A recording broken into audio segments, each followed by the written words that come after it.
ያድናል። መዳን በኢየሱስ ነው። ኢየሱስ ይወዳችኋል። የእግዚአብሔርን ቃል በጌታ በኢየሱስም አነባለሁ።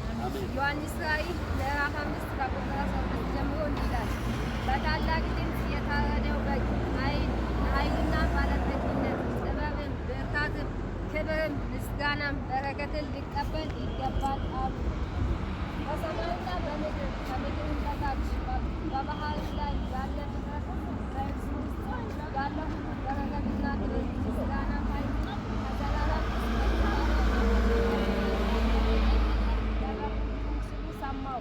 አራቱም እንስሶች አሜን አሉ። ሽማግሌዎችም ወድቀው ሰገዱ። ክብር ለማን ይሁን? ለኢየሱስ። ክብር ለኢየሱስ ይሁን። አሜን። በዙፋኑ ላይ የተቀመጠ ክብር ይገባዋል። አሜን። ምስጋና ይገባዋል። አሜን። ምስጋና ለሱ ይሁን። አሜን። ክብር ለሱ ይሁን። አሜን። ባለጠግነት፣ ኃይል፣ ክብር ሁሉ ለሱ ይሁን። አሜን። ምስጋና ለሱ ይሁን። አሜን። በቃ ጊዮርጊስ ደረስኩ።